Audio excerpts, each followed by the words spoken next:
Vous écoutez KTO Radio. Pour la chronique Vue de Rome de cette semaine, Cyprien Viette de l'agence Immédia revient sur l'évolution des modes de recrutement et du management au Vatican qui cherche à rajeunir et à féminiser ses effectifs. On vous écoute Cyprien Viette. Travaillez avec nous, la rubrique ouverte sur le site internet du Secrétariat pour l'économie du Saint-Siège en octobre dernier a ouvert une nouvelle ère dans le mode de recrutement des employés du Vatican. D'une logique discrétionnaire liée à des appuis et à des réseaux, les embauches sont désormais menées dans une volonté de transparence et d'efficacité.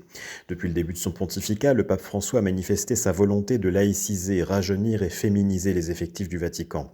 Sauf dérogation, les embauches de laïcs sont dirigées vers des jeunes de moins de 35 ans, baptisés et confirmés dans l'Église catholique et disposant des compétences requises, notamment au niveau linguistique. Chaque candidature est passée au crible par la nouvelle direction des ressources humaines du Secrétariat pour l'économie et les candidats doivent prouver leur motivation au cours de plusieurs entretiens, au fil d'un processus pouvant s'étaler sur plusieurs mois, ce qui en décourage certains. Les prêtres et consacrés, pour leur part, ne peuvent désormais venir que sur des mandats limités à 5 ans renouvelables une fois, en y étant envoyés par leur évêque ou leur supérieur. Il n'est plus possible pour eux de faire carrière au Vatican, sauf pour certains domaines nécessitant une expertise particulière, notamment la diplomatie. Le Vatican compte au total environ 4500 employés, tous services confondus, avec des profils très variables. Les ouvriers de la fabrique de Saint-Pierre n'ont pas le même cursus que les experts du Secrétariat pour l'économie ou les employés de la section latine de la secrétairie d'État qui sont encore généralement des prélats.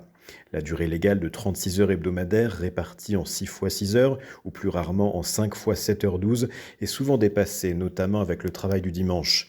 La pandémie a aussi bouleversé le mode de travail au Vatican, comme partout dans le monde, avec une explosion du nombre d'heures travaillées à la maison.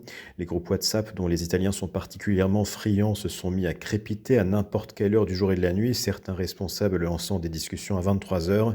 Le Vatican cherche donc à se professionnaliser, mais il n'échappe pas à la frénésie du monde et au débat sur le caractère parfois intrusif d'un management qui oublie parfois la séparation entre vie privée, fort interne et compétences professionnelles. Merci beaucoup Cyprien Viette pour votre chronique. Je le rappelle, vous êtes journaliste à l'agence Immédia. Excellente journée à vous.